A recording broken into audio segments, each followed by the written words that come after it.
The citizens of Rockwall, Texas are about to choose a new mayor, and the two front-runners in the race aren't afraid of tough questions, which is why they're here, because it's that time again. Time for some straight talk. I'm Bunker Bob Steinhagen, and this is a special edition of The Bunker Bob Show.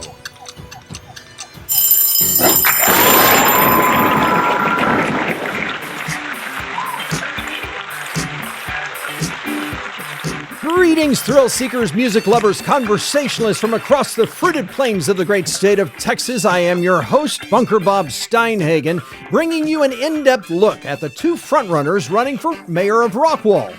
I'm grateful to have you watching today on the Bunker Cam via Rumble, YouTube, or Facebook, and welcome my podcast listeners who are out walking, driving in their cars, or wherever they're listening in via Spreaker, Spotify, Google Podcast, Apple Podcast, Deezer, iHeartRadio, Podchaser, or Podcast Addict, just to name a few.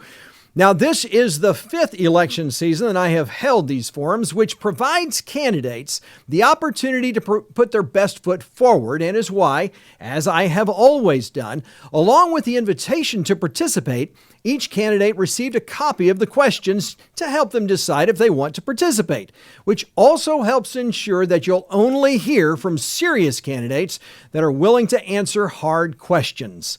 Now, rather than trying to cover countless questions that limit candidates to short-form answers, I focus on 10, including one that allows each candidate to speak to issues that may go unaddressed, all without time constraints, so we can drill down on each issue.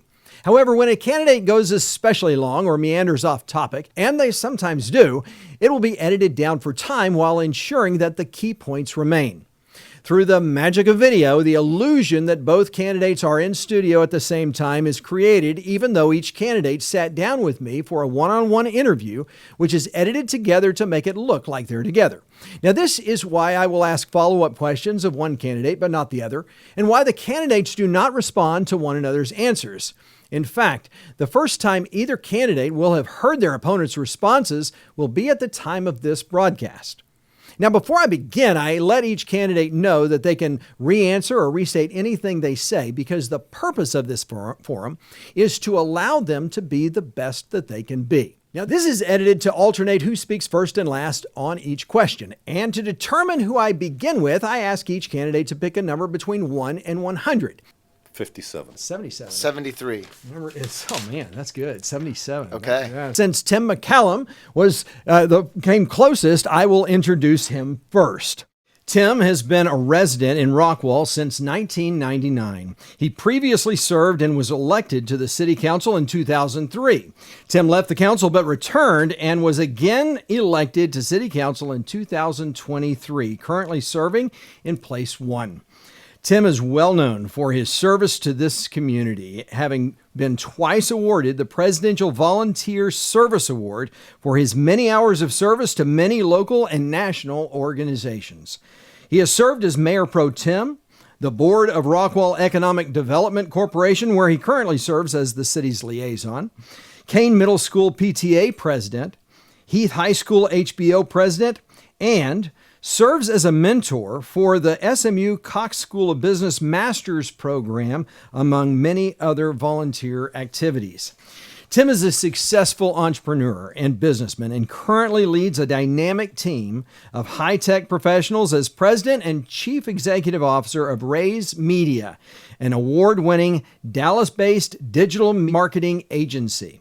Prior to working in digital marketing, Tim was the chief marketing officer for Income International and had an award-winning career in the retail sector as an executive for 7-Eleven Incorporated, where he gained appreciation for the everyday challenges facing business owners. Tim also sat on the board of advisors for Marquetta? Marquetta. FinTech. What is FinTech? FinTech is a payment system. So Marquetta does the back end, for example, for all of the Square transactions, Uber transactions. Dang. Yeah, so pretty cool. Small little company. Pretty cool company. Yeah. And another small company, Coca-Cola Scholars Foundation, a division of the Coca-Cola Company. Man, that is a lot. Now, he and his wife of 32 years, Jennifer, also own and operate, get this, He Wines, She Dines, and Companion Wines, a private winery and wine club in Rockwall, which I may be joining soon. Well, we'd be glad to have you. That's awesome. Well, they're members of the First United Methodist Church in Rockwall and have 2 adult children, Caroline and Andrew. Tim, it is great to have you on the show. Well, thank you. One thing I didn't put in there is I'm super excited. I am having my first grandchild in August. It's super exciting. We're going to have a grandson. So wow. It's crazy. Congratulations. Yeah, absolutely. Thank you. Man, is that how you lost your hair? That is how I lost my hair. Anybody who's raised a daughter, you know how I lost my hair. Yeah, definitely. Yeah. Awesome. Well, now let's meet Clarence Jorif. Now, Clarence is inspired by promoting conservative solutions and will remain dedicated to the preservation of those values as your Rockwall mayor. Clarence was initially elected to the Rockwall City Council, place 3 in 2021, and re-elected in 2023. In 2024, he was elected unanimously by his city council peers to become mayor pro tem, so we can already start calling you mayor. Clarence currently serves as president of the Rockwall County Republican Hispanic Club, is a lifetime member of the Terry Fisher American Legion Post 11, is a member of the Band of Brothers, Sisters, and Friends, is a member of the Rockwall Chamber of Commerce, and is a member of the Rockwall Veterans Business National Treasurer for the Hispanic American Police Command Officers Association from Washington, D.C. That is a mouthful, man. Yes, it is. I'll tell you what. He is a distinguished graduate of Norwich University of Northfield, Vermont, from which he obtained a master's degree in public administration with a concentration in public safety and emergency preparedness. Clarence is a graduate of the State University of New York, Excelsior College, Albany, New York, and received his bachelor's degree in criminal justice and psychology. Clarence's leadership skills have been honored throughout 39 plus years of federal, county, local, and military law enforcement service. He retired in December of 2016 as a senior special agent from the U.S. Secret Service, where he provided and supervised protective operations for the President and Vice President of the United States, former presidents, and foreign heads of states. Clarence was the U.S. Secret Service Hispanic Special Emphasis Program Manager and is a federally certified mediator and alternative dispute resolutions practitioner. During his military service, he was assigned to the U.S. Army Criminal Investigation Command and was a highly decorated U.S. Army Chief Warrant Officer 3 during his tenure as a detail leader within the Protective Services Unit. He was responsible for the personal security of U.S. Department of Defense officials and their foreign counterparts. He is a successful businessman and owner of the Compound Nevada, which is an elite outdoor shooting sports training facility located in Nevada, Texas. The business affords individuals the ability to learn protective skills needed to safeguard themselves and their families. In each state in which he has resided, he has served in leadership positions promoting conservative solutions for the betterment of the community and local businesses. But most importantly, Clarence is a proud Texan and devout Christian. He has been a resident of Rockwall since 2012, where he resides with his wife, Lynn, and 3 daughters, Maya, Sydney, and Darby. Clarence, great to have you back on the show. Do I need to get you some water, Bob? Because you had a mouthful trying to get all that stuff done. It was a mouthful, but you know that's the sad thing about people who are accomplished. There's a lot to say about them, but thank you for being on the show again. Maybe I need that water myself. Yeah, let's try that. Well, the first question is an easy one. Why are you running? Clarence? You know, I've got a proven background in leadership and experience. That experience has taken me through the world, and it brought me here to Rockwall, Texas. As part of being embedded in this community, I love Rockwall. I have to blame my wife, Lynn. She's the one that found Rockwall. Ironically, but at that time I was out assigned to Los Angeles field office. Yeah, you were with the Secret Service when you Yes, moved. sir. Yeah, yeah. Yes, sir. We got transferred here. Got here in the April 2012 time period. And it was just surreal. Coming across Lake Ray Hubbard, across 30, it was like, I didn't know then what to expect, but it was like coming into Shangri-La. Great. I'm focused on Rockwall's future. There's no doubt about it. I consider myself a proud Texan, born and grew up in New York, so the Pace Picante's commercial, get a rope, doesn't apply. But I love Texas. I'm a longtime resident. I'm committed to preserving what makes Rockwall unique. I know we got a lot of issues, and we'll talk about here, but they're not issues. They're items that we need to confront head on and keep on moving down the road. Something I'll probably repeat again later is, when you fail to plan, you plan to fail. I don't put the fault on anyone, but look at it this way too. Podunk place that's dying. Nobody wants to be there. They're dying to get out of there. That's not Rockwall. No, it's not. People are fighting to get in. Yes, they are. And we want them here. But at the same time, you need forethought of how we're going to put all these puzzle pieces in place with patience to get the job done. That's why I'm the person to get the job done. So, why you? I mean, so yes, the job needs to get done, but why you? If not me, then who? That question is always asked of me because I have the wherewithal, the knowledge. I know how to collaborate, communicate, and find solutions without you need to do. That doesn't solve any problems. One of the part of my intro that you read there is I'm a federally certified mediator. Yeah, I saw that. It doesn't work out very well at home with the missus, but you know what? Hey. So you're human like all of us. Yes, okay, sir. good to know. All right. And also trained in alternative dispute resolution. I talk to people. Even when I'm in uniform or in plain clothes or whatever, my mindset is to talk to you, connect to you here, and find a solution. You find with people, when they have a problem, they want to talk. But more than them just wanting to talk, they want someone to listen. And that's what I'm bringing to the equation. You know, so your former Secret Service, you've had law enforcement background. Typically, my experience is you come at things with a very skeptical edge. Is that you? Is that, I mean, I'm saying law enforcement in general. So is that you, or are you more of an optimist? Where are you? I'm skeptical. Okay. So what drives me is trust, but verify. Okay. That trusting but verify, especially when it comes to people, is give them the benefit of the doubt until they prove themselves wrong. Okay. And that's where I operate from that base.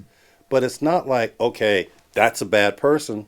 I'll let you show your true colors first before I go another route. People, like I said, they want to be heard. They want to be understood. Sometimes they just want to complain, but they want someone to listen to that complaint. But it doesn't mean that I have to treat you untoward. Okay, sounds like a problem. Let's talk about that. And then we find a way to fix it. That's how I operate. Very good. Excellent. Thank you, Clarence. Tim, how about you? Well, first of all, thanks for having me. I'm excited to be here. Yeah. You know, I'll tell you, running for mayor, as I reflected back, we all remember the day we fell in love with Rockwall. You know, if you think about that day for you. For me, it was Memorial Day weekend of 1999. I had just gotten a big promotion with 7-Eleven, and they said, "You're moving to Dallas." And I had never been to Dallas except for, mission trips and some field trips. So my wife and I came up here, and I asked a good friend, "Where should we look?" He said, "You should look in two places. You have two young children." I had a kindergartner and a first grader. "Where should you look?" He said, "You should look in Rockwall and Southlake."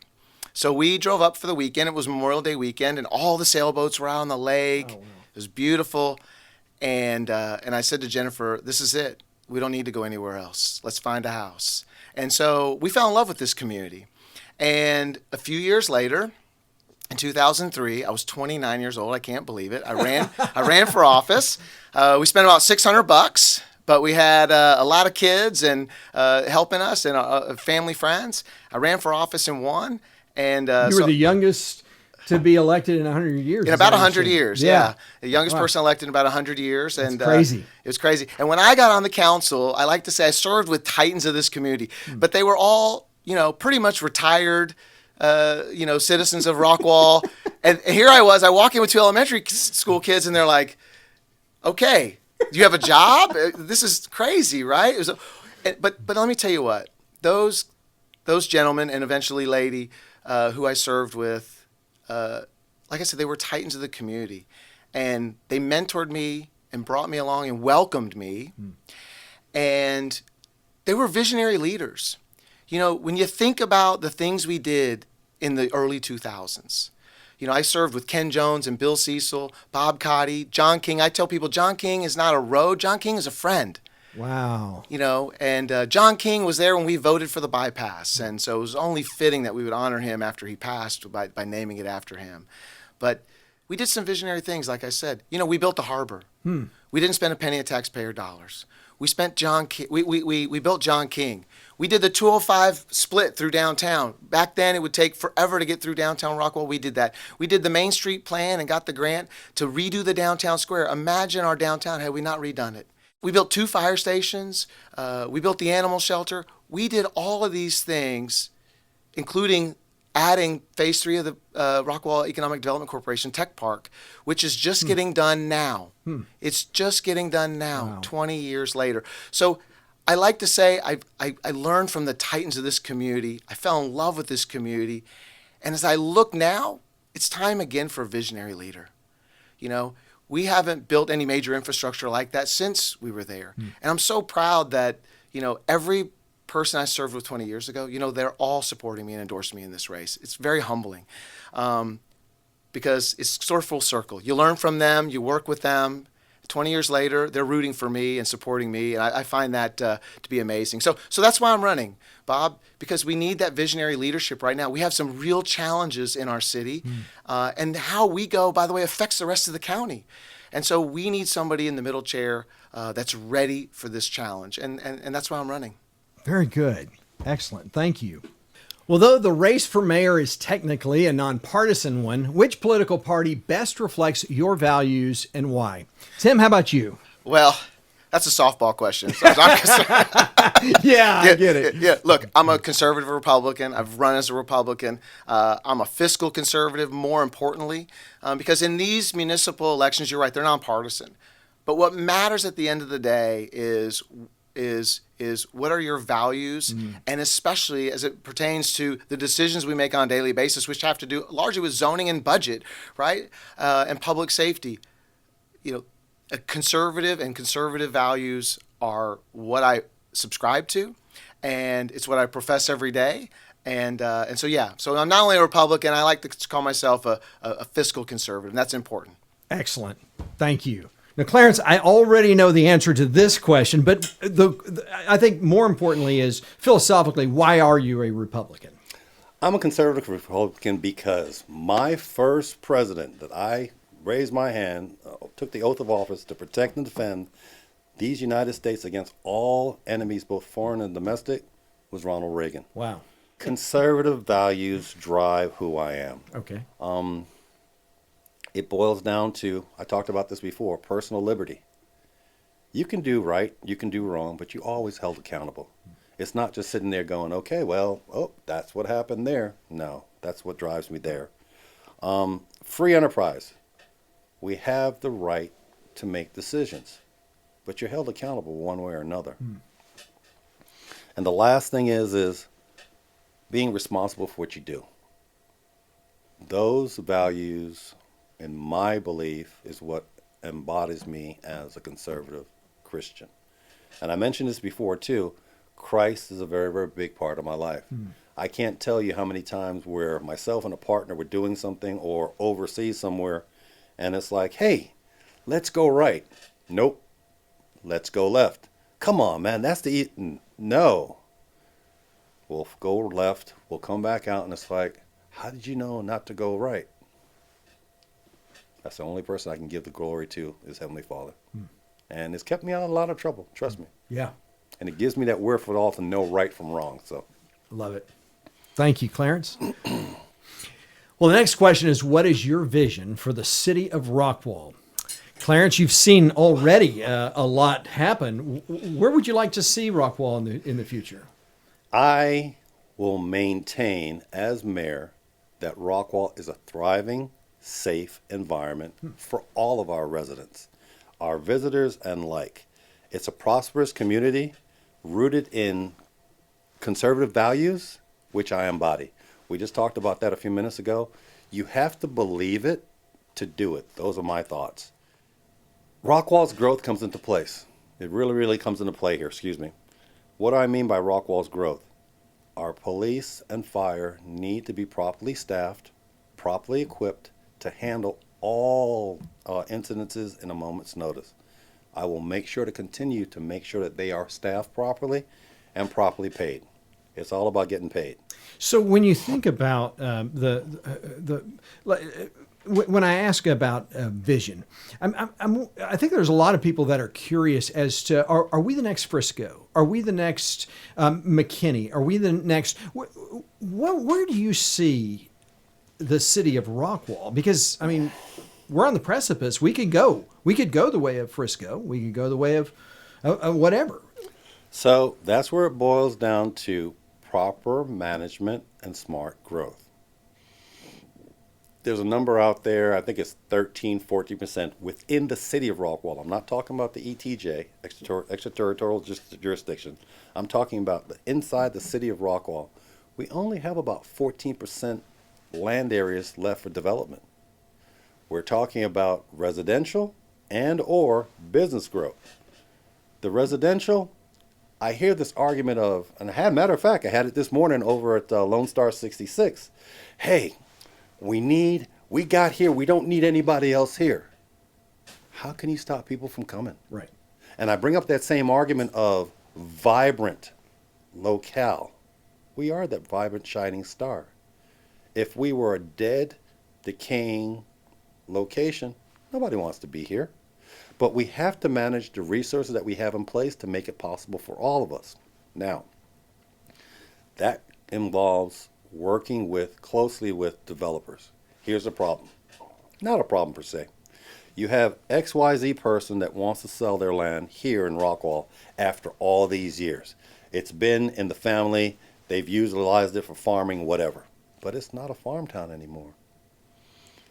They seek out, or a developer seeks them out to sell or buy their land. The bottom line with that developer is they got to get paid. In getting paid, they're going to go ahead and they're going to try to maximize every possible housing or residence possible to garner the most money. I hear this argument about high density. That doesn't hold water because the 2040 my hometown comprehensive plan addresses that. It addresses that in the form of 3 housing units per acre. Anything above that, that's high density. Ideally, people talk about and they want, we want estates. Is that practical? Everybody cannot live on an estate lot. I don't want those little 35-foot lots because that is high density and it crams people on top of each other. What it boils down to, communication, talking to, possibly if you can get them up front, the property owner, but talking to that developer, letting them know that these are the parameters. If you don't fall within these parameters, because you can only go so far without being illegal, it's not going to fly. And guess what? When I first got on council, I'm chuckling because it's like the new kid is like, oh, okay. Oh, we're going to get sued? Oh, okay. Yeah, I vote in favor. That ship has sailed. What do you mean? What do you mean? You voted in favor of what? So, going back, Klutz Farms, back in 2021, the first time it came up, it was way too dense. The streets, the layout, I'm looking at it from that public safety point of view, couldn't get fire trucks, police cars, response in there, EMS. No, it doesn't look good. I voted against it. Well, second reading comes up and it's like, hey, If we don't vote for it, they're going to sue us. Sue, here comes Macaulay Culkin again. I voted for it. I made a mistake. And I sit here and I profess that to you. You made a mistake because Voting for it. I should have voted against it and addressed to the developer, go back to the drawing board. You can do better. So you would have said, go ahead and sue us. Yeah. Okay. Yeah. But I'm not litigious. When Well, they throw just that because out, you're not doesn't mean that they aren't. Okay. Yeah. Yeah. But once again, that's that. If you meet someone halfway and you talk it through, 9 times out of 10, if you have the skills and ability and you have the necessary resources to show why, it's and that's been done within the last 3 years many, many times. So it does work. The comprehensive plan calls for 3-to-1. If you want to see 1-to-1, change the comprehensive plan. That's what it comes down to. Very good. All right. Tim? Thanks, Bob. Really appreciate the question. First of all, I sort of explained some of that vision in my opening. You did. Yeah. Yes. You know, I'm excited about where we're going. I'm excited about my vision for the future. But I think we have to start with tackling some of the major issues we have today. First of all, that's the comp plan and low density. You know, we've been plagued by density in the last several years. And so we've got to redo our comp plan because the comp plan is really going to lay out that vision for how we grow. You know, we have 30% of this city, of just the city, 30% of the developable land left in the city. Wow. Some people may think that's a lot, but when I served before, it was about 65. Wow. So half of that was gone in the last 20 years. How fast are we accelerating? We have got to get to work on what do we want our city to look like as it develops, because as developers come in, they will prescribe the vision if we don't. And so we've got to really nail down that comp plan and decide what we want to go where, how do we define density, and so that's going to be the first step. And that's going to help us tackle a lot of other issues because infrastructure and services are related to density. The more houses we put in an acre, the more cars we put on the road, the more schools we need, et cetera, et cetera. So my vision is to start with the comprehensive plan and lay out the entire city. And look, the last time we updated the comp plan was in 2017. You know, this town has changed in the last 8 years. And so the comp plan has to change too. So we're going to start there, but the basics of that will be, hey, let's have a family-friendly, family-first planning so that our neighborhoods look like the places that we grew up and where we want to raise our children. You know, the comp plan obviously is a key element to kind of driving that vision. The challenge often comes when city councils just ignore the comp plan. And how do you keep the city council, if you're mayor, how do you keep them on focus, on point, so that they're not going around the comp plan and violating it? Well, I'll tell you that the council today is being hamstrung by our comp plan, right? So our current density calculations, it's the opposite of that. It's not that the council is violating the comp plan, it's that the comp plan is being used against us by developers, right? So today our density calculation for low density is 2 units an acre and 2.5 units per acre with compensatory measures, right? So what are compensatory measures? Well, lots of amenities and pools and things like that are a golf course. Those things are compensatory measures. And what happens is the developers come in and they say, look, your comp plan says we can take out 50% of this floodplain from our calculation and some of the other things. And so they can squeeze more lots into a tighter area because of the comp plan. And so what you hear a lot when you go to our meetings is, well, it follows the comp plan. I think that's part of our issue. It's not that the council has been violating the comp plan. It's that the developers are using the comp plan to manipulate the vision of the city. And that's why we've got to correct it. Excellent. Thank you very much. So for both of you, what has been the biggest challenge when carrying out your duties as a member of the Rockwall City Council? Tim? Well, I'll tell you, the biggest challenge for us has been really, and I don't want to sound like a broken record, but the fight over density. It really has been. So, you know, I started communicating really early on with the citizens when I first got elected, trying to let them know when large cases were coming. And we have spent the better part of the last 2 years focused on the challenges associated with high density development. And we've been struggling to between the council to define what high density is. I think if it looks like a duck and quacks like a duck, it's a duck. Yeah. And if you put 50-foot lots all next to each other and you put them together with straight streets in a grid, that to me that looks like high density. Yeah. Right. And so when we're looking at developments where you can fit, one gentleman who was testifying in front of the council said, you can fit 33 of those lots they're proposing across the street on my lot. Wow. Those are the issues that have been the most challenging for us to reconcile as a council. And you've seen the split votes that we make are based on density. They're based on multifamily. They're based on certain high density neighborhoods and the definitions of density. So to me, that's been the biggest challenge we've had. We have a great community. We have great servants. So on 90% of the issues that come across our desks, we agree. It's that 5 to 10% that we disagree on, and those have been the challenge.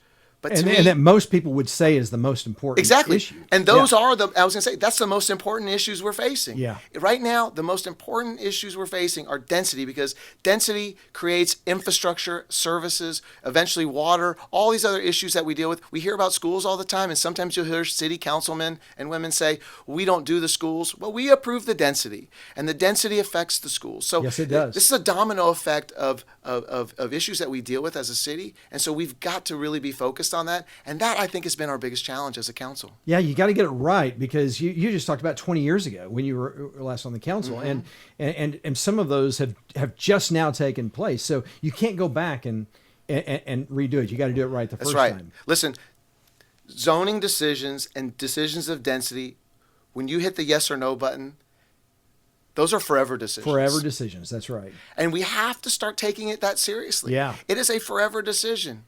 And so I take it that seriously. And that's why I'm in this race. And that's why I'm running for mayor. Very good. Clarence? I haven't had any, because it comes down to what I was talking about before.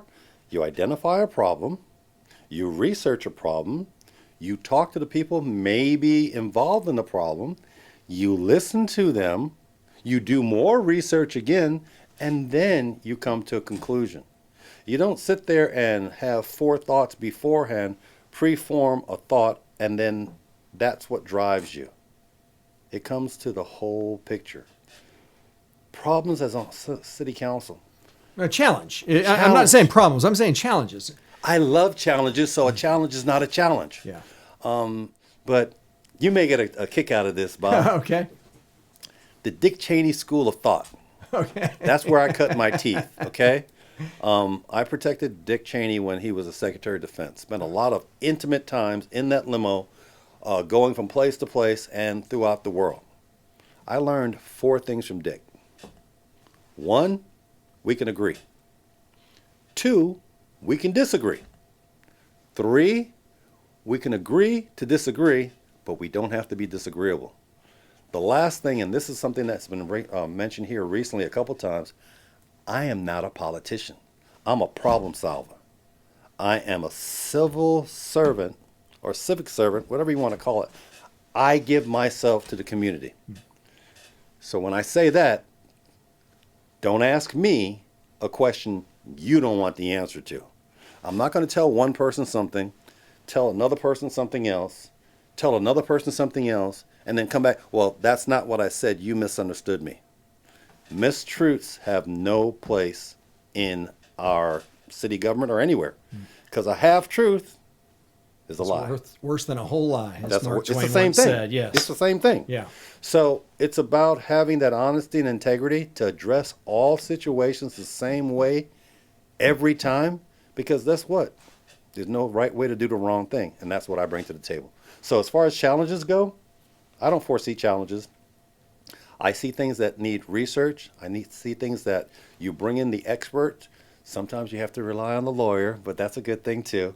But when it comes down to making that decision, you need a strong individual that's not going to waver, unless wavering is I didn't see this after the fact. But it comes down to being able to make decisions under fire. And that's what I've done for my whole life. Very good. Thank you. Well, the one issue that concerns every citizen in Rockwall County is the exponential growth, which includes housing, commercial development, traffic congestion, and of course, growth in government, which means higher taxes, and is why we're going to tackle each in turn. So let's start with the explosive growth in housing like master planned communities or multifamily apartments and townhomes. Do you think the city is on the right track when approving these new developments? And are they contributing to or taking away from the lifestyle that the citizens of Rockwall desire? And why or why not? Clarence, how would you answer this one? So this is going to be a multi-part answer. Okay. I'm going to start off with, yes, we are on the right track. Okay. But that is in relation to our 2040 My Hometown Vision Comprehensive Plan. That plan lays out how we should grow, and that growth is controlled with an emphasis on low density. Low density, once again, per the plan, is 3 to 1. Anything that 3 houses per acre. 3 houses per acre Yep. to 1, Okay. 1 acre, is low density. Anything above that is high density. Now, the burden then falls on infrastructure. I'm going to come back to something else. I'm going to got to get this out right now. Multifamilies, no, no, no, no, no. I'm not into the apartments, but then you'll hear young families need apartments. Well, I'm not kicking the can down the road, but you have lots of apartments over in Fate and Roy City now. Very, very close. Rockwall has the prestige of being family oriented and having a small town feel. Planned developments have their place as long as they fit within that comprehensive plan of 3 to 1. But like I said a few minutes ago, 14%, we're almost sold out. The plans that come to before the council and myself as the mayor need to be in conformance of that mindset. Infrastructure. Infrastructure is a very, very big part about that. The way it works now, and will continue to work under my reign, I'm not calling myself a king or anything but as the mayor, Yeah. the property owner sells to the developer. The developer has to pull it in the infrastructure to support that development. No ifs, ands, or buts about it. Because if they don't, we, as a city, then need to pass that off to the taxpayers. I'm not raising somebody else's taxes to have a developer or anyone else come in here and drop something in our lap and walk away and say, okay, it's your problem now, bye. That infrastructure involves our roads. It involves our public safety, our police, our fire. It involves our water. It involves our sewer. It involves our utilities. But wait, there's one more. The Rockwall ISD. I am not responsible for the ISD, but I am a partner with the ISD because the school system resides within our city. We have to be good partners with them. When you have housing developments or the master plans coming in place, it's an average of 1 kid per household. Well, it's not really that. It's probably, no, I'm going off of 1 to 1 because that's how I do my math. When you put 1 kid per household into the equation for the ISD, it's already said that our school's overcrowded. Mm-hmm. It's already said that we have to build more facilities. The biggest thing is paying our teachers, because our teachers reside in most cases within our community. Just like I talked about our public safety, they need to get paid too. But that's not my responsibility. That falls back on the school system to do so. But as a good steward and a good partner and a good alliance, I have to see how these houses can directly impact the school system. That's how you think ahead. That's how you have that forethought. That's how you have those conversations with the developer and the school district. And I've had 3 of them go through. Well, the third one now is almost a junior, so she's got 2 more years, but it's an alliance, it's a partnership. You can't just sit back and say, well, that's their problem, let it work. No, you can't do that. We have to look out for everyone within our community. Continue on that. The biggest thing about this infrastructure, because you asked me a whole bunch of questions, so I might as well cover them now. The annual growth rate for Rockwall is somewhere between 2 and 3%. Yay! But let's look at this. There are no multi-family plans on the book for the comprehensive plan. And I'm going to have to get into something here, and I'm going to do it pretty quick. I don't believe in them. Multifamily was tied to IKEA. I think that's something else we're going to talk to down the road. Do you want to hit on that now, or you want to wait till we get there, or? We're going to be talking about commercial development. Okay. Yeah. Let's hold off on that let's then. hold off. But the thing about it is, Texas has been established as the 7th or 8th largest economies in the world. We could rank as number 7 or 8. The big thing about that is we're proud of what we do. People want to be here. I can't close the door and say, I'm sorry, I'm the last one through the gate. You can't come. We have to make the accommodations. That's smart growth, putting factors in place to take care of them, but you can't close the door. That's un-American. You can't do that. It's not fair. And it's about being fair, but at the same time, having that forethought to build smartly, accommodate those that want to come, but most of all, take care of our residents of Rockwall because they deserve it. Very good. Thank you.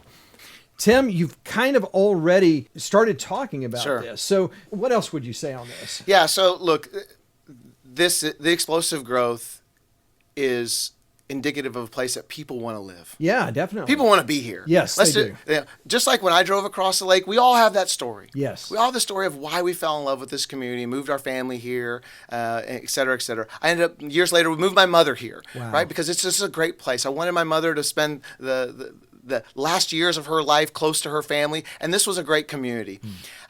So, look, the explosive growth is here because people love this place. But we've got to look at how do we responsibly grow?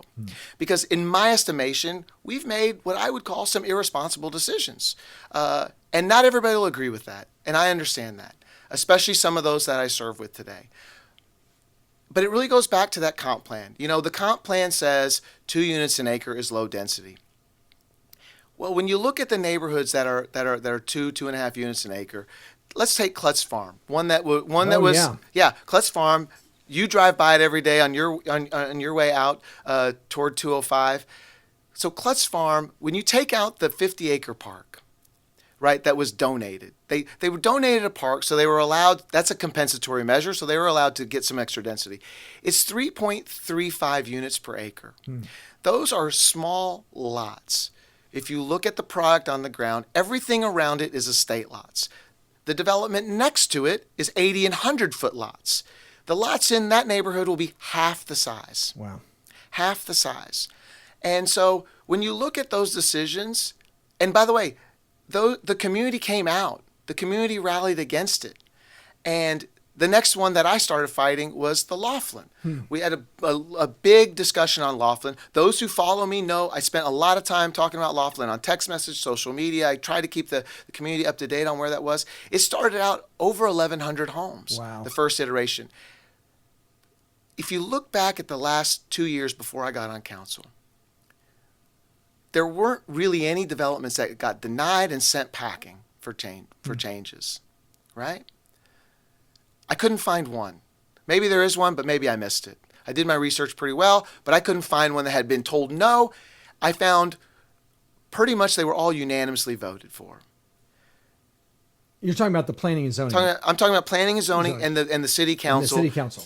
Approvals of Gosh. Peachtree, Okay, both of them. Okay. Peachtree, Klutz Farm, Park Hills, several neighborhoods that you'll see cropping up. They're in the middle of beginning around Rockwall. We said no on Laughlin when it was over 1,100 homes. They came back and it was lower.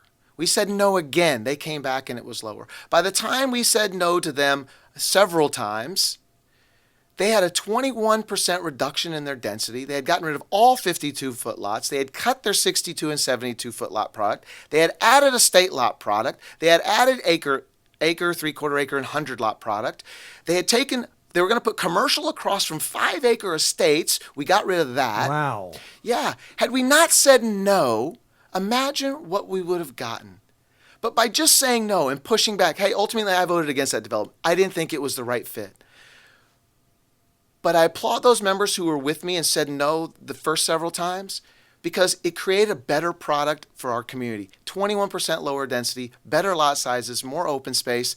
We have to continue to do that, right? Otherwise, to your point, the explosive growth is going to overrun us with product that I don't think we will be proud of in 15, 20, 30 years. That's just my opinion. Yeah. So you talked about the fact that, the density does impact the schools. And what I found interesting, I had the people who were pushing the bonds, not this last election, but the one before that was approved. And I asked them the question, have you guys really planned for all of the other growth that's going on? I named a few things, and they said they hadn't, because a lot of this is kind of new. And it kind of brought to bear the fact that our ISD can only plan for what they know, and they can't really guess too much. So it kind of goes to your point about if you grow these communities, well, then it's going to put a greater burden on our ISD, where there's an election for school boards as well. Right. Yeah. One of the things that we did when I was on council before, when Gene Burton was our superintendent, Gene was a great friend, and we would have, once per mayoral term, we would have a joint meeting with the school board. Oh, really? Absolutely. Huh. And it was very interesting because we're different political bodies. Yes, you are. Right? But we would have a joint meeting just to talk about priorities, what was going on, where our comp plan would be part of the discussion, their future growth plan would be part of our discussion. And we really, I think, worked very well together. One of the things I did recently was reach out to our superintendent and say, hey, if I'm elected mayor, I would love the opportunity to sit down and to plan some joint work sessions, right? Because I think it's important. If we're going to have a 1,000-home neighborhood or an 860 home neighborhood, we have got to start thinking about where would schools go, and we have to have the developers beginning to think about where they're going to educate these children also. So yes, we don't have anything to do with schools per se, right? But these things are interrelated. They are. And if you're going to be a leader in your community, you've got to start thinking about these things. Absolutely. Yeah. Excellent. Thank you very much. Yep. Well, study after study shows that tax incentives don't pay off in real economic gains, but that hasn't stopped municipalities from offering tax breaks or even using taxpayer dollars to fund infrastructure projects as a way to attract commercial development and certain businesses. This, of course, puts the government in the position of picking winners and losers on the backs of taxpayers. So, where do you stand on this issue, and how should the city go about deciding when it's appropriate to use incentives like tax breaks or taxpayer-funded infrastructure projects to attract businesses and commercial development? Tim, how about you? Well, I'm so glad you asked this question. Yeah. Look, I'm passionate about this question because it's a real differentiator between myself and my opponent. I'm going to give you a specific example of where tax incentives were used recently. So we fought very hard against the IKEA, and because none of us wanted new entitlements for multifamily, right? 475 units of new multifamily are going to be on the ground as part of the IKEA project. Wow. They came in and told us it's all or nothing. You take it or leave it. And I don't want to be told what to do by a developer. Yeah. I don't want to be held hostage. Right. Like, you're not going to hold me and the citizens that I represent hostage with an ultimatum, right? And so I was adamantly against it. Ultimately, those of us in the minority, it passed, 4-3. And my opponent, he was with me in voting against that, to be fair. He voted against the IKEA and voted against the multifamily. So he was one of the three. He was one of the three. Gotcha. That's right. Yeah. Along with Councilmember Campbell. Okay. So we stuck pretty strong. Then we jumped forward 2 weeks later. So it gets approved. It's approved. That's Okay. right. It's approved. It's approved. IKEA's coming. There's nothing we can do about it at this point. But I was disappointed because 2 weeks later, most people didn't see it because we came out of executive session and we called a 380 agreement. So if you go to November the 4th and you look at and you listen to the recording, you'll hear my opponent make the motion. He makes the motion to approve a 380 agreement with IKEA. It passes 6-1. I voted against it. What does that 380 agreement say? It says we're going to give IKEA $11.5 million in tax incentives. That's what it says. So how does that work? Well, first of all, let me say this. Wait a minute. I thought the deal was already approved. I thought y'all had already approved IKEA. It was approved. So why are you giving them tax incentives? That's a great question to ask my opponent, right? Okay. We shouldn't have given them any money. Huh. They were closing on the land the next day. Yeah. They never should have got any money from us from a tax incentive standpoint. You know, just across the street, sort of catty corner, HEB came. They're going to be a $100 million retailer. They didn't ask for a single penny. And they paid $500,000 for their own infrastructure to put a stoplight there, wow. right? IKEA comes in, they say, we want $11.5 million, and the council voted to give it to them, and my opponent made a motion to give it to them. Now, what is that? How does that break down? That is, we're going to rebate their retail sales tax. So the tax that gets rung up, we're going to rebate that for 15 years, 40% of the taxes until they reach $8.5 million. And then we're going to give them a flat check for $3 to $3.5 million for infrastructure cost. So that equates to about 20% of our annual operating budget, if you really break it down. And to me, that was irresponsible. You know, we've never given a retail sales tax incentive in the history of Rockwall, ever, for anything. I mentioned the harbor in my opening comments. We did the harbor in a TIF zone. So 100% of the taxes went back to pay for the public improvement that we all love and can use today, right? That's responsible growth. That's responsible development. We gave a 380 agreement to Costco, a small, I think it was $1.5 million for infrastructure only because of the really terrible drainage in that center. Those of you who are familiar with Costco know where it is. That was a great investment to attract one of the world's largest retailers, one of the largest taxpayers in our county. But I say all that to say this. We didn't need to give that tax incentive to IKEA. My opponent said we did need to. In fact, he made the motion to. I voted against it. And I think that's a key differentiator between the two of us. You know, we use incentives every day in the REDC, in the tech park, and we use land and other types of incentives. And we use those incentives with certain clawbacks and hurdles that these businesses have to meet. They have minimum business personal property taxes that they have to pay. And so we have a defined ROI for each of them before those agreements get done. With IKEA, we're giving away retail sales tax dollars. Those are dollars that are really important to funding the operations of our city. I just thought it was unacceptable. And I thought, more importantly, it was fiscally irresponsible. Wow. All right. Well, thank you very much. Yeah. Appreciate that. Clarence? So that falls into the wheelhouse of our EDC, our Economic Development Corporation. Rockwall takes a very conservative approach to offering tax breaks or taxpayer-funded infrastructure projects. Why? The businesses themselves that want to come here, they buy in to come here. Because the benefits that they're going to reap, I can't quantify what that number is going to be, but they come, they establish. EDC makes sure that whatever's offered to them, like a good businessman, we're going to be on the upside of that. We're not using taxpayer dollars to fund that.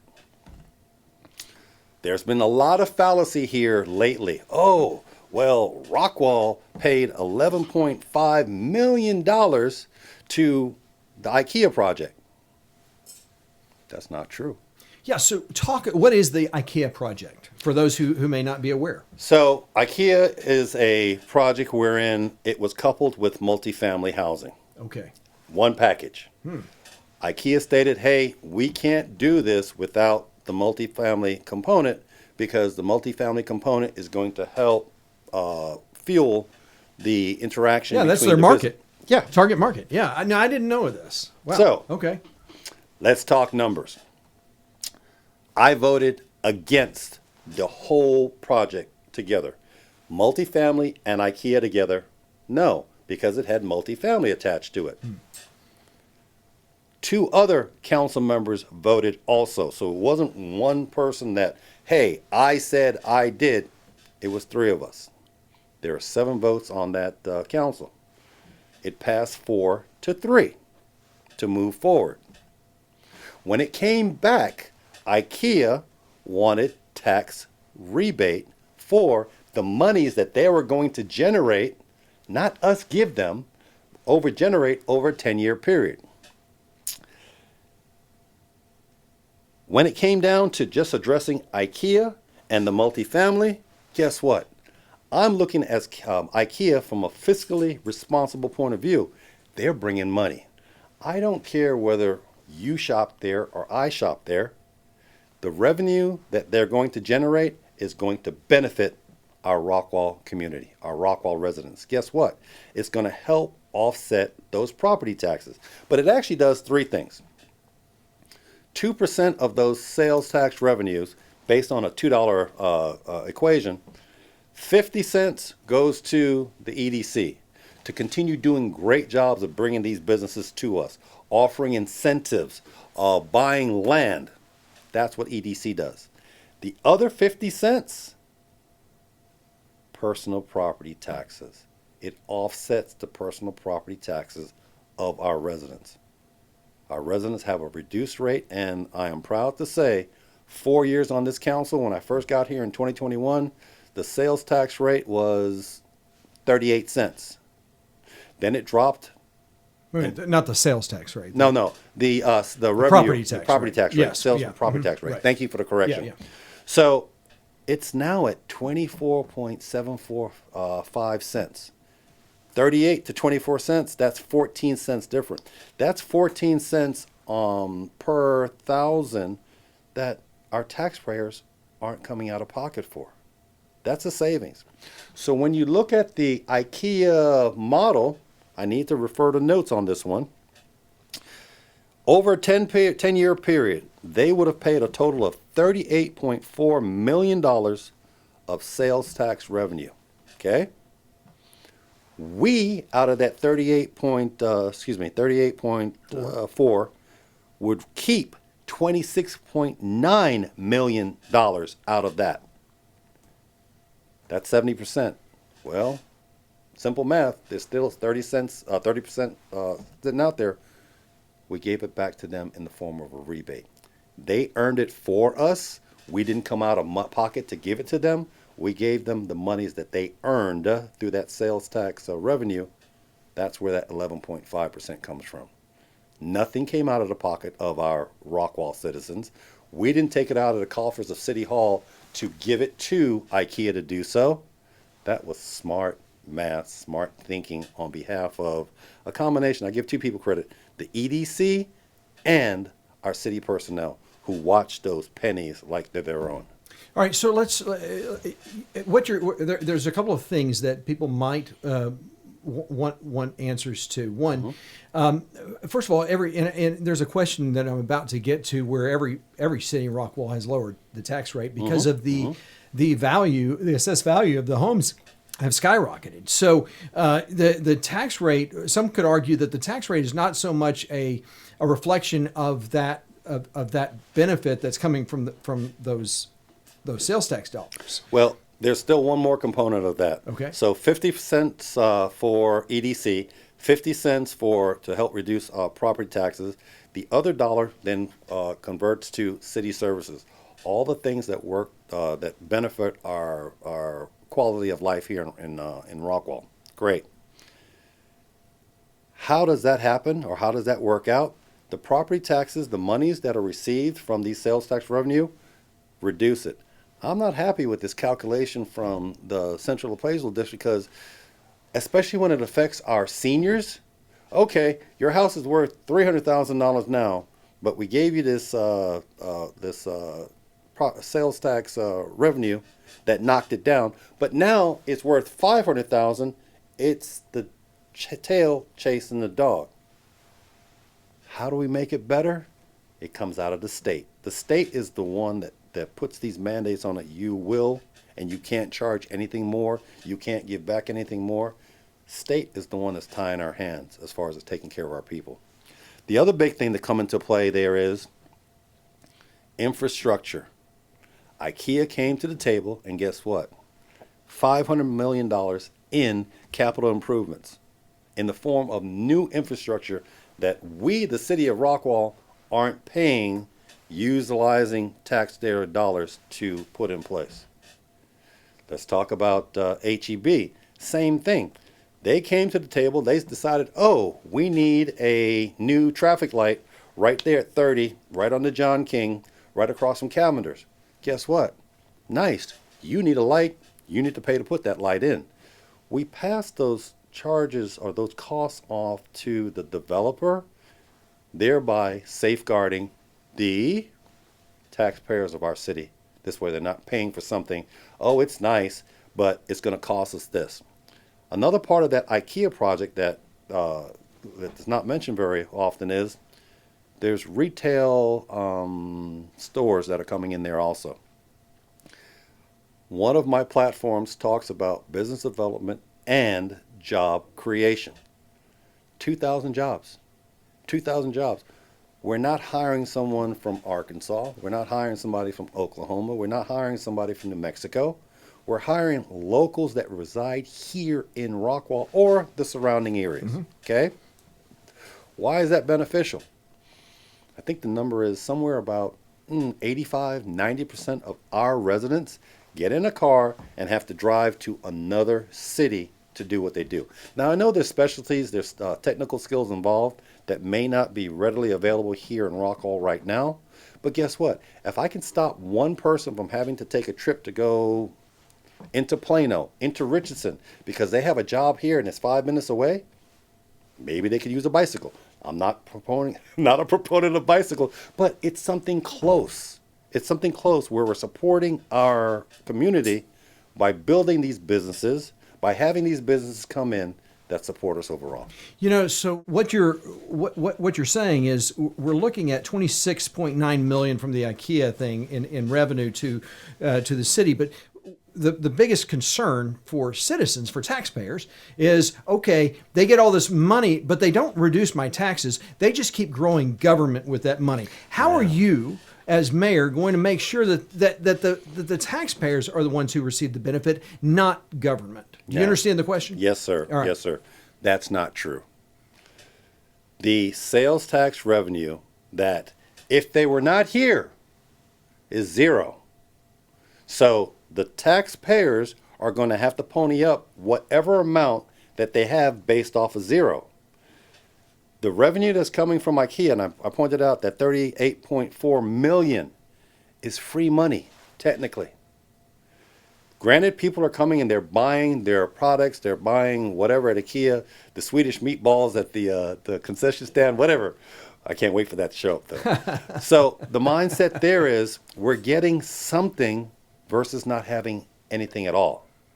The monies that are being generated by these businesses, this IKEA, these retail stores now, if we turned around and said no to it, and that's why I voted for it, because it was going to put money into the coffers for our residents. So I think the ultimate question is it the right kind of business, though? Yes. Is that, and why do you think so? Just because of the money that it brings in? Well, because it's generating sales tax revenue for our residents, and couple that with job creation. That's what I'm looking at. Okay. If it was someplace making widgets, great. We get to charge business personal property for those machinery making those widgets and sales tax on the widgets as they go out to be sold to whomever. It's generating monies that we wouldn't have otherwise. It's something versus having nothing at all. So you had said it's a 10-year It's a 10-year rebate type Correct. thing, and once that passes, everything comes to the city. Everything comes to the city. All right, very good. Well, it seems like regardless of where you live, traffic congestion is getting progressively worse, which is beginning to have a real impact on the quality of life for many. What can the city do to improve this problem, or more specifically, what will you do as mayor to address the increased traffic congestion that's agonizing for so many? Clarence? I had a conversation the other day, someone that I revere, smart individual. They use the term of the horse has already left the barn. Meaning, traffic is inherent to, I go back to that analogy of a thriving location. We need to get around from point A to point B. I also said before, when you fail to plan, you plan to fail. I'm not pointing the finger at anyone that has come before me as mayor, but guess what? Infrastructure, infrastructure, infrastructure. My understanding, having had conversations at the state level, is guess what? TxDOT, love them or hate them, I'm going to love them. You know why? They control the mechanism to help with our roads. I was told in the past, hey, this is Rockwall. Nope, we're good. We don't need anything here. Well, that was short-sighted. Because when you fail to plan, you plan to fail. You need to look out to the future of how things can affect where we are today, tomorrow, and subsequently the future. My plan is I will partner with neighboring cities. Guess what? Their citizens, even those outside, they're using our roads too. So we have to be on the same mindset of, okay, our roads are under stress. It takes XYZ to go from A to B. I'm in that same traffic too. But I laugh because, as you know, I lived in Virginia and D.C. Oh, yeah. This ain't traffic. Yeah. Was born and grew up in New York. This ain't traffic. Spent time down in Miami.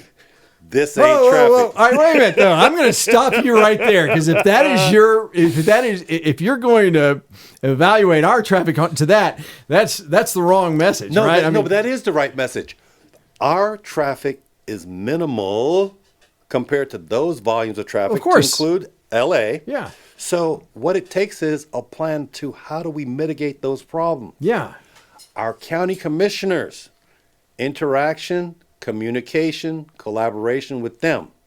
Our state legislators, in addition to TxDOT, that's the direct impetus to, hey, what can we do to make this better now? Versus you guys need to. Or an option that I've heard is, don't worry, we'll take care of it ourselves. We're going to fix these roads. By having the taxpayer pay to fix a road out of their pocket that is already paid for through TxDOT, it takes patience, understanding, communication, collaboration to find that middle ground of how long is it going to take for this to happen. The big part of it is input from our citizens. Got that. You want the roads fixed. How do I do that now? County commissioners, state representatives, TxDOT, and utilize TxDOT to implement TxDOT funded. That means they've already got the money for it. We're not ponying up to take taxpayers' dollars. Well, and I'm not, the question, because you're right. I mean, a lot of this problem is not the cities because this is TxDOT and it is the county, but the city does own some streets and roads. Yes, we do. So that's really what I think citizens are wondering. What can the city do right now with the city owned streets and roads? So here is the research part of this I was talking about. Yeah. I've had conversations with TxDOT engineers. There is a plan afoot to switch 205, which is a state road, with John King, which is a city road. Interchange them, make these tractor trailers that I see coming past down on 205, rolling at 60, 70 miles an hour, send them over to John King and convert 205 to a city road. We can then stipulate no heavy vehicles, blah, blah, blah, can come down here. But what's wrong? You got that look. Well, 205 is in the process of a massive expansion by the state. Yes. So how is the city going to take that over? Well, that's where we have to figure out. Well, the conversations that I've had said, yes, let's fix that 205 and then flip it over to city control and give them John King. The other problem that I understand with John King is they said that it wasn't built to state standards. What wasn't? To John King. John King, okay. So we That's have to figure out and continue those conversations to figure out how do we do this? Because the other problem that's going to come up is if we flip it and make the city road 205 and John King the state road, I don't want this traffic coming through my neighborhoods on John King. We got to find a median or a middle point that makes everybody happy, but 9 times out of 10, that's not going to happen. Yeah. So, is there any other street issues? I mean, I don't. Well, there's only a certain part of Rockwall County that I traverse. So I'm not aware of other issues that may be out there, but is there anything that you wanted to speak to specifically? So I can sit here and tell you the major strain placed on our roadway directly impacts State Highway 66. Okay. I-30, which is now we're having this big, and they're doing a really, really great job. They're saying it should be done and passed us and out in Hunt County by 2027. But they're making a lot of good progress. And last but not least, 205. They're all state roads. Right. So what a lot of our transit takes place on these state roads, we have to have the state step up, kind of like they're doing on 30 right now, to help alleviate the problem. Okay. But we do so diplomatically versus telling somebody you will. That's just going to get you the, yeah, okay. All right. Very good. Tim?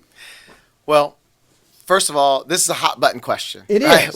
And it's a little bit unfair because I recognize that most of the roads are county and belong to the state. But this is something that a lot of voters think is in the power of city. So I at least want to put this on the table so you guys can talk about it. Yeah, absolutely. I mean, the first thing we already talked about, right? If we don't control the density, we're going to have more and more cars on the road. Yeah. Right? And again, not saying no growth, but let's be responsible with how we grow. And like the Laughlin track, 20% less density means 20% less vehicles that are going to be parked in that neighborhood that are going to get on the streets to commute every day, et cetera, et cetera. So that's important. But I talked earlier about some of the titans that I served with. I call them titans of our community. And Bill Cecil was one of those titans. And I don't know if you knew Bill. Nope. But it was a pleasure to serve with him. And Bill had what I call an aggressive approach to TxDOT. So, Bill's first day in office, he came to the council. He had just beat Ken Jones, came in on day one and met with all of us and said, I want to build the bypass. Now, can you imagine this community had we not built the John King bypass? Day one, he said that. And we got to work to put together the bond election to build John King. He also had the same approach to TxDOT. He wanted to get involved in how TxDOT was going to make their decisions so that we could get prioritization for those things in our county. Look, if you live in this county and you drive anywhere east of here or a little bit north of here, you may drive into Hunt County and go, why is 276 twice the size where nobody lives as it is where everybody lives, right? So we have to have an aggressive approach to TxDOT. We have got to work to make sure, one, the projects are ready to go, that our portion of the funding is ready to go when it's needed, and we've got to make sure that the priorities of TxDOT align with the priorities of our city. And so I will have an aggressive approach to TxDOT. Now, on the roads we do control, we have what I call sort of dead streets. And what do I mean by that?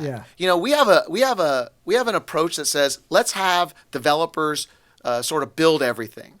Well, when they're building a road, they'll build half of their pro rata share, half of a roadway. So go down Clem Road, for example. Clem Road, you'll see part of a road on one side, and then it stops and turns to asphalt. And on the other side, there are residences. Well, that's never getting done because we're counting on the developers to build their half of the roads. And so we allow the developer to just build half a road. And the other half is just never going to get built. Well, eventually we have this patchwork, right? We've got to stop thinking that way. We've got to start thinking about, hey, what do we want our roads to look like in the future and properly plan for those? The county had a bond election 3 years ago. Yep. And how many dollars of that bond have been allocated? 0. That's how many. Really? The number is 0. That is a fact straight from the county judge.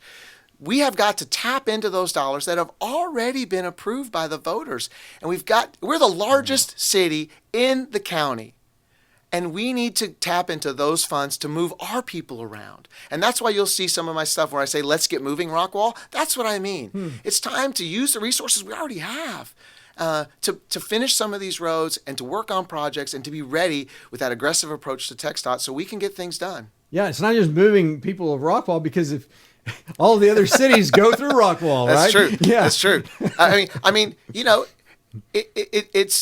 it's really becoming a bottleneck from Terrell, from McClendon, Chisholm, obviously is part of our county. Heath, everybody comes through Rockwall, right? The folks from Fate are traveling through Royce City. Everybody's traveling through our city. And so, yeah, we have a awesome responsibility to really help get our people moving. But by consequence, that means we're going to help a lot of other people move around too. Yeah.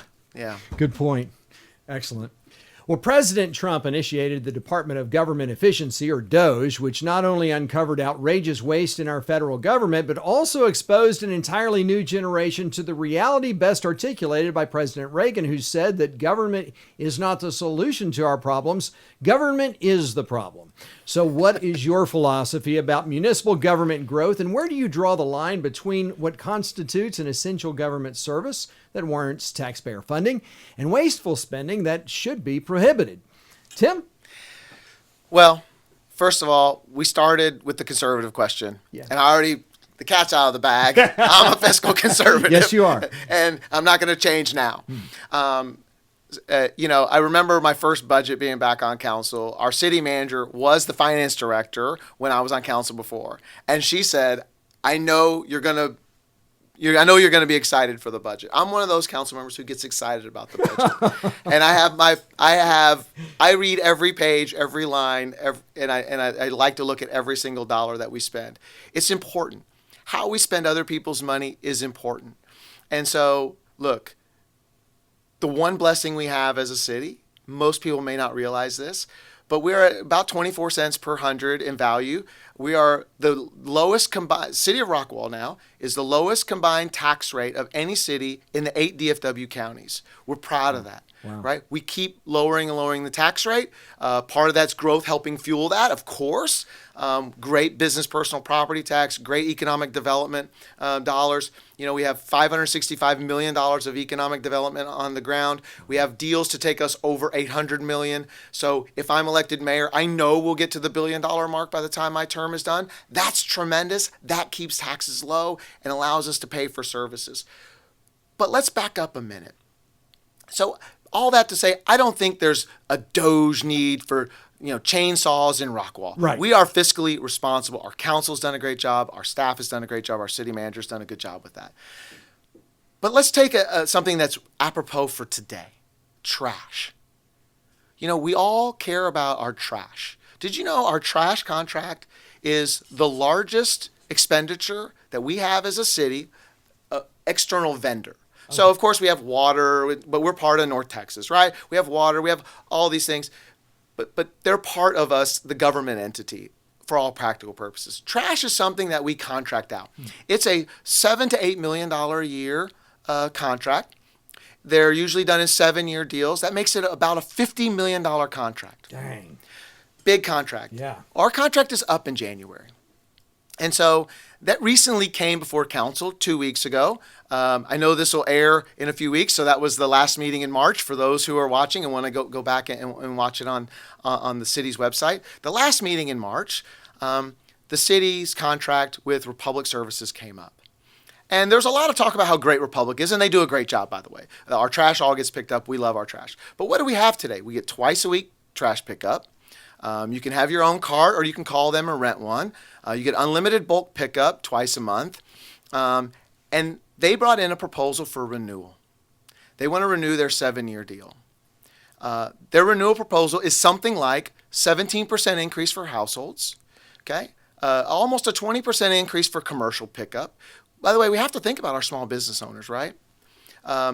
And so each taxpayer would pay about 17% more. They want to cut the services in half, so only once a week pickup. Everybody has to go to polycarts. You're going to have, if you have extra bags, let's say you had a birthday party over the weekend or some friends over, you have to go to City Hall, pick up stickers and sticker your bags. We're going to cut bulk pickup down to 6 cubic feet. And they wanted to raise that rate, and they wanted approval for a contract extension. And I said, whoa, let's hold on.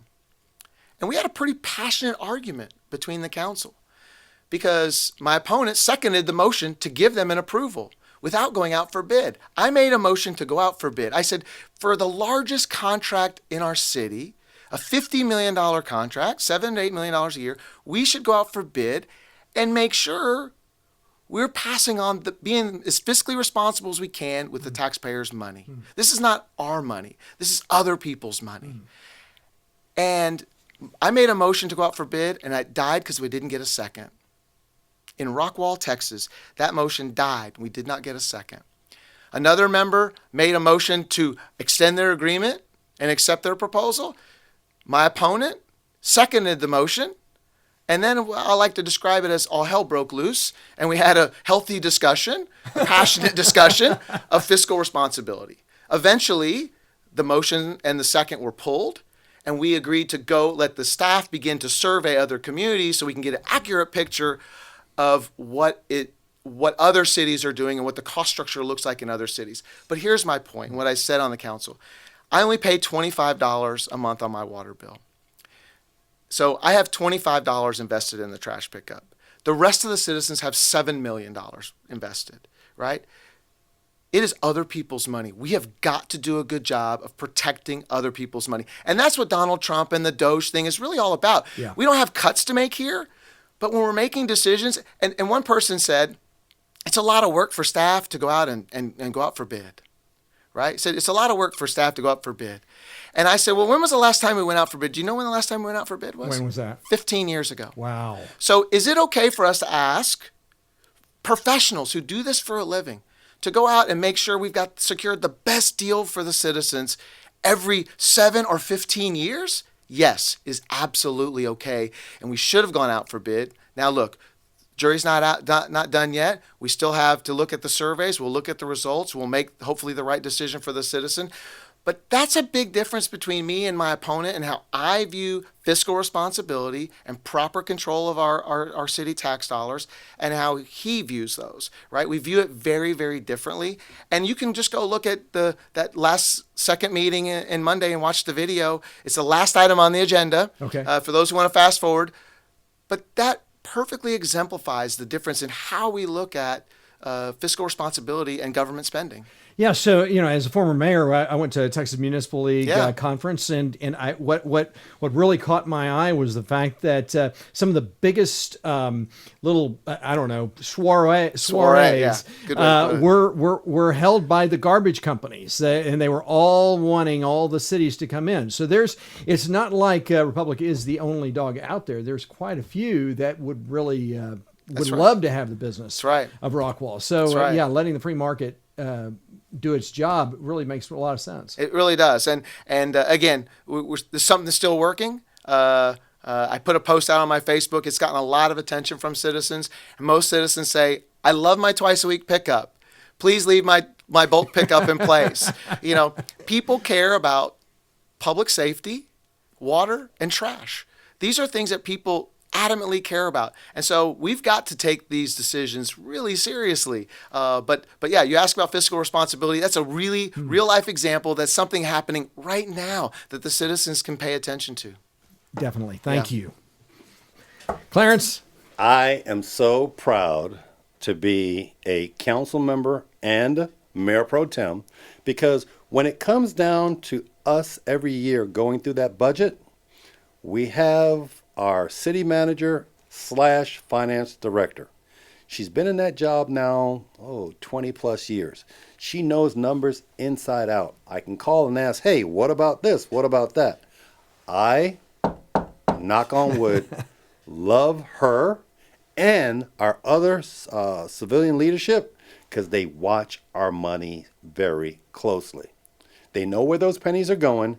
And to point, I have not found anything where our taxpayer money are not being properly spent. Okay. So as far as Doge coming in here and finding this and never say never, but to my knowledge, looking at the bus, being fiscally responsible to look at numbers when we have a contract coming up. Case in point is Republic Services, our garbage. The biggest coin of contention a couple of weeks ago was they're ripping us off. We're paying more for less. They had a contract that maxed them at 3%. Businessman, you know business. If you are delivering a service and it's costing you 6% to deliver at 3%, you're losing money. Yeah. But guess what? Out of the kindness of their heart, They're embedded in the community. They support our community projects. They went the whole term of the contract. Didn't complain one time. $50,000 here for, let's say, Child Advocacy Center, Helping Hands, whatever. So they're putting money back into our community. They come to the point, it's like, hey, it's time to renew now. In renewing, we're going to take the rate from, I think it's $24 to $26. No, $21 to $25. It's going to be a $4 rate increase. We're going to go ahead and instead of doing 2 times a week pickup, it's only going to be 1 time a week pickup, but you still get your bulk pickup every other week, 2 times a month. Guess what? It makes sense. The numbers make sense because when you look at the other areas that are being provided those same services, guess what? They're providing 1 pickup a month. Excuse me, 1 pickup a week. Yeah. They're providing 2 bulk pickups a month. So we're not paying more for less, we're paying for on par. But in addition to that, when you look at the actual numbers to what those other waste management services are charging, they're charging more. Some up to the point of $33 for the same thing that we're paying $24 for. Right. Simple math. But looking at the numbers of the city, matter of fact, right before I came over here, I was paying bills because it's the end of the month and the government makes sure my retirement check's there, so I'm paying my bills. The same way that I pay my bills, that you pay your bills, that our citizens pay their bills, I have to be the steward to make sure that those monies are being utilized properly and we're not getting ripped off and we're not giving stuff away. So to see and hear someone say, well, you're not fiscally responsible, I take that as a slam. I take that as a slam for all of our city our council members who sat there and reviewed those numbers because it's the right thing to do. And guess what? Apples to apples, oranges to orange. That one vendor is doing an outstanding job. To sit there and replace and take somebody else in, it's going to cost us more money. That's not fiscally responsible. The numbers, the people that we have watching our books myself, we don't do that. Every cent is accountable for. We make sure and apply it. And in the situation where I have not seen the reasons for any cuts because we're not just throwing money away. We're fiscally responsible and our citizens can sit back and say, hey, they're doing the right thing. Very good. But you also have the other side of that is you'll get the complaints of, well, what about this? Well, what about that? That's part of the job. You answer those accordingly, but I sit here and I profess that we're doing the right thing when it comes to our money. Very good. All right. Well, property valuations have increased at such astronomical proportion that every city in Rockwall County has continually lowered the municipal tax rate year after year while still increasing revenue. Now, under what circumstances would you support an increase to the city's tax rate? And would you support an increase for the next fiscal year? Clarence, how about you? Okay. Our city should continue to reduce costs to our residents via taxes at all costs. Sitting there and paying more for less does not make sense. I do not foresee a tax rate or a higher rate at this time. However, when it boils down to it, if there turns like a monumental economic downturn, we have a loss of sales tax revenue, you got to look at where you can cut to make the bills, get the bills paid, and still afford our residents the quality of life they need. I'm never going to say never, but at this point in time, there is no need for that.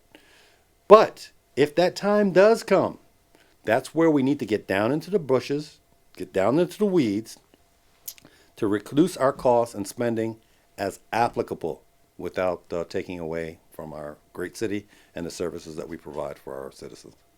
Very good. Tim? Well, obviously, I've already answered the fiscal responsibility question. It's no surprise to you or the folks listening, but look, I don't support rate increases. I've never supported a tax rate increase, and I'm not going to start now. But with good, responsible, fiscal conservative principles, we can continue to operate and keep the tax rate essentially where it is, or lower it based on growth, right? The voters have made decisions before to bond elections and other things. Hey, those are voters' decisions. I respect those decisions. But I'll give you a good example. The harbor. It's about finding, really conservative ways to do what you need to do in your community and balance that with the need to be fiscally responsible. When we built the harbor, we wanted a beautiful place. We wanted the boat docks and the lighthouse. We wanted it to be an iconic thing that when you drove in, you saw it. We knew it was going to be a hefty load. We did that in a TIF zone, so we knew that every business that was inside of there would have to contribute through their sales tax dollars to the building of the infrastructure.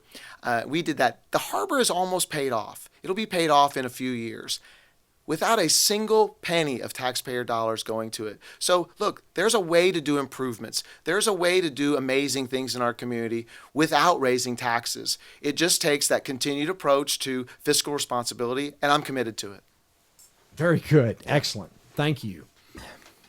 Well, are there other issues that we haven't talked about that you plan to address if elected? Tim, how about you?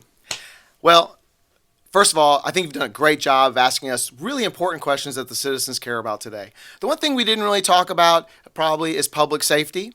And so I'll just spend a minute on that. Yeah. We have the most fantastic men and women who serve in the police and fire departments. They keep us safe. They keep our property safe. They're part of why people want to live here. So we have got to continue to fund so we can recruit, attract, and more importantly, retain those great officers and great firemen and women here in our city. And we need some more, we need some more infrastructure there. I mean, if you think about it, and I don't know if anybody else talked about this, but we have a dilapidating fire station, Fire Station 1. Oh, really? Yeah. It's just old. And hey, it does the job, but at some point we've got to think about the future. With all this growth, where is the next fire station? What are the improvements we need at fire stations? We just leased PD South, but what's we leased a building for PD South, but we're leasing it. It's not PD means? Oh, I'm sorry, Police Department South. Okay, gotcha. Yeah, so we have a station on the south side of I-30 for our police department. Gotcha. But in my mind, we have to think about the long term. Where do we grow in the future when we need to have these facilities, public safety facilities, in place for the long term? The other thing that's going to be a big issue that we'll deal with in the next several years is our airport and what's going on with our airport. There were some who thought maybe we should, immediately, make, I'll call them quick decisions with the airport. I have said we need to make sure we make the fiscally conservative decision, that we get all the facts, and we make the right decision for the future of the airport based on all of the facts, not part of the facts, not just the top line. We have to look at everything that's associated with the airport. So, hey, there are some big issues that most people aren't paying attention to on a daily basis, but as a mayor, these are things that are really important, right? How do we keep people safe? How do we keep the people who keep us safe and protect us? How do we keep them in this city and happy and growing in their careers, just like you and I want to grow in our careers? So all those things are really important to me. And as the next mayor, those are some of the things I'm going to be focused on as well. I think some people would be surprised to hear that we have an airport, but we're talking general aviation. We're not talking a commercial airport. That's right. But the other thing I was going to ask is, the police station, it looks like it's seen its better days. Am I wrong here, or is that something that you guys have thought about? Well, there's a facilities report that we're waiting to get back. Okay. And that facilities report is going to have really looked at all of those things, including the current police station. So I'm going to put a pin in that until we get that report. And that should be done within the next 30 days before this election. We should be hearing it. Oh, wow. And so I'm really excited to hear what our staff and what the consultants that we've hired have come back with as far as future facility needs and current facility needs. And I think that's where we'll address that station. On the PD South, we don't own that building. And so when I look at long-term leases, man, everybody who owns a piece of property would love to lease to a government because it's the best option, right? Sure is, if you're a landowner, that's the best option. Oh, yeah. But is it the best option for us long term? And that's where we need to think about it, right? Like as we grow, as we continue to add officers, where do we grow from here? And so that needs to be a really big concern of ours as our city builds out. Because a lot of our growth, by the way, will come south. If you look at the developable land, a lot of that is south. So we have to start thinking about how we accommodate that growth from a public safety standpoint. Clarence, how about you? Well, egotistically speaking, when elected, Yes. it all comes down to communication. I don't foresee anything right here, right now that I have to address, but using these ears, using these eyes, listening, interacting, if it's something that we need to implement, let's look how we can do so fiscally responsible to do so, and take that into account. But as it is, good friend, if it ain't broke, don't fix it. Yeah. We need to maintain, elevate when we can, and continue to ride our course, because Rockwall is an awesome place to be, and I am going to be so grateful to be the mayor of this great metropolis. Excellent. Thank you, Clarence. Well, now is your chance to tell voters why you are the best choice to be mayor of the city of Rockwall. Clarence Jorif, it's all yours. Rockwall, I'm always prepared. I prepared some notes for you, because the content of this is the content of who I am and what I will deliver to you as your mayor. Rockwall is a city built on strong values, hard work. The residents of our city put in the time and deserve the very, very best. I will always remain honest, trustworthy, and committed to preserving the quality of life that we all come to expect. It comes down to ensuring public safety, strengthening our infrastructure, and promoting responsible growth, the growth that we're experiencing every day. With decades of proven leadership in public service, community service, business, and law enforcement, I bring to the table an equation that no one else does. I've been in those hard fights, I've addressed hard issues, and I know how to keep Rockwall, your family safe, and those that visit us coming to a locale that they can feel safe in and they can enjoy.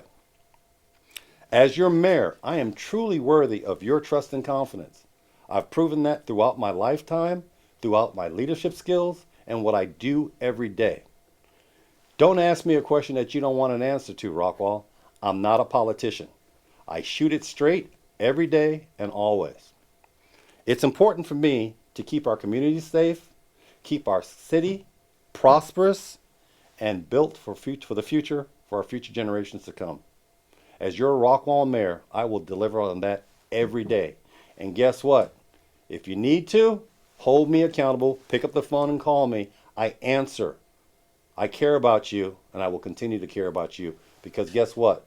This is my city too, and I'm not leaving. Being worthy of trust and confidence, I humbly ask for your vote and your support. I need you to show up at the voting booths to cast that vote for Clarence Jorif. Worthy of trust and confidence. Keep that in mind at all times. I'm here and I care. Thank you, Rockwall. Tim McCallum, take it away. Bob, thanks for asking the question. Rockwall, you all had a day just like I did when you drove across that lake and you fell in love with this city. You know, I have been in love with this city for 26 years. I've been so privileged to serve you. This is my second time to serve you. And I want you to know that as your mayor, I'm going to focus on the things that I've said I would do. We're going to focus on the comp plan and low density. I'm going to fight against multifamily.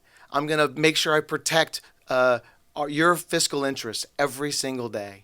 And we're going to focus on infrastructure, and we're going to get people moving in this town. You know, it's a consequential time in our city. Just look at the roads, just drive on your way to work, see all the construction happening, and you know that that's the case. We need a visionary leader today. It is so important.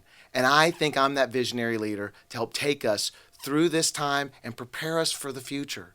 So I would really love your vote.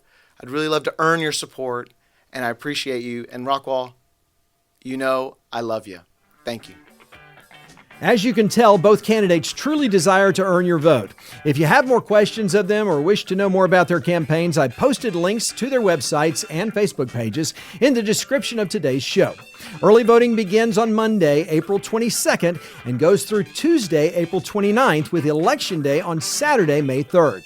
Now, you're watching this because you want to be an informed voter, so be sure and share the link to this program with your friends and neighbors who can vote in this race. So, until next time, I'm Bunker Bob Steinhagen, looking forward to seeing you at the polls. Blessings.